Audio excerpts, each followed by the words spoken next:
All right. This is New York's Times Square, where a lot of folks are no doubt looking up these days more than they normally would. You get that from a lot of tourists, first time in the city. It is captivating and it is jaw-dropping. And now it's fear-inducing, not only in cities like New York, where there are a lot of tall buildings at a confined space, but pretty much anywhere in the country there are tall buildings at all. How do you protect these so-called soft targets? Former NYPD Commissioner Howard Safir joining us on the phone. Commissioner, thanks for taking the time. I guess it shouldn't be surprising people have this immediate reaction. They hear what happened in Las Vegas and they think, uh-oh, what do I do now? What do you tell them? Well, first you tell them that, the probability of being in this kind of situation is very low. But that being said, this is a tragic day for our country. The proliferation of guns in this country is something we really have to take a look at, because unless you make every building a fortress, and that's not something that's going to happen, we have to look at other solutions. We have to look at police doing much more surfing of social media.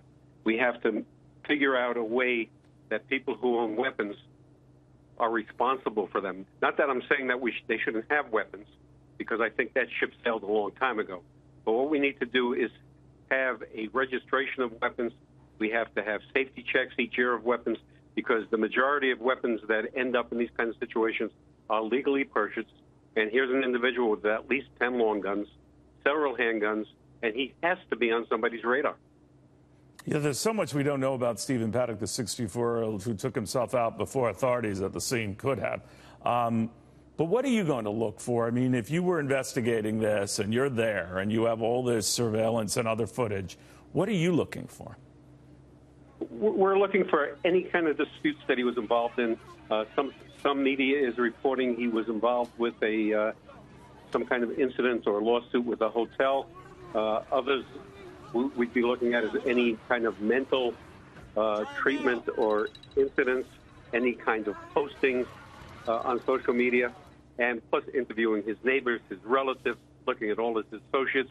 You want to have a complete picture of this individual's total background.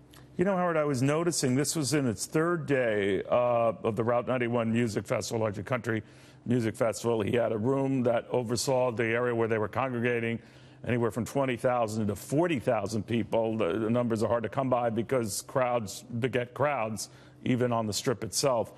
So he had arrived last Thursday. The next day was day one of this concert, then day two. So he was patient. And I'm wondering whether he got all that weaponry up there at once or did it in stages. What was he plotting here? I know we know the end result, but I mean, what do you look for to reconstruct this?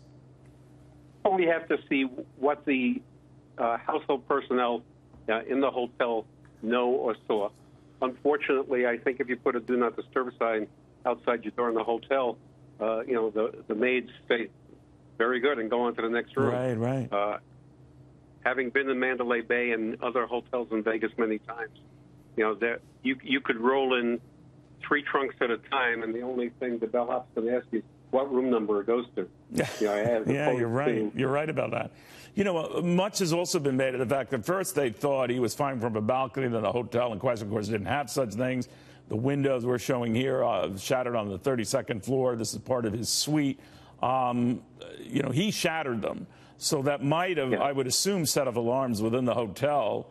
My prior guest was saying even smoke and fire alarms just by the constant use of the weaponry he was using. But it doesn't take long to do a lot of damage, right? No, I think somebody estimated that he was firing 10 shots per second. That could either be an automatic weapon or a semi-automatic assault weapon with a device like they have these cranks that you can buy on the internet that just make it semi-automatic, fire like an automatic weapon. It really gets back to, Neil, that this country has got to take a look at how it regulates its weapons, especially the long weapons that have huge capacity to fire this amount of ordnance. I mean, when you think about it, from the 32nd floor, firing down into 22 or 40,000 people, you're going to kill hundreds or hurt hundreds like he did. And, it's not popular, but, I believe the number one civil right is to be free from harm. And if we let people just go, the truth is you can walk into a gun shop in Nevada or in some parts of Virginia, and you can buy 10, 20, 30 weapons at a time. Yeah.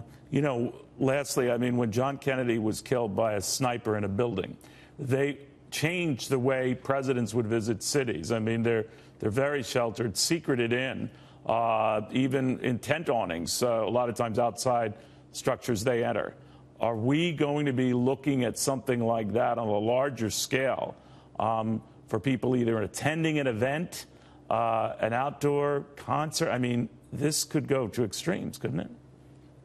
Well, it could. I've traveled in the Middle East, and in the Middle East, many hotels have metal detectors. They look at your luggage because of the potential for violence there. I hope we never get to that point, but I think one of the things we're going to have to look at is technology. And there is technology that can be unobtrusive and do some protection. But it really gets back to the one thing. There are more weapons in this country than there are people.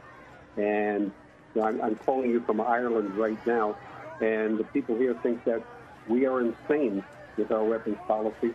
And nobody's surprised when these kind of things happen outside of the United States. Yeah, what is it? Someone said it's one thing when good people with weapons have those weapons. It's another when notorious people with such weapons have those weapons. Commissioner, thank you very, very much.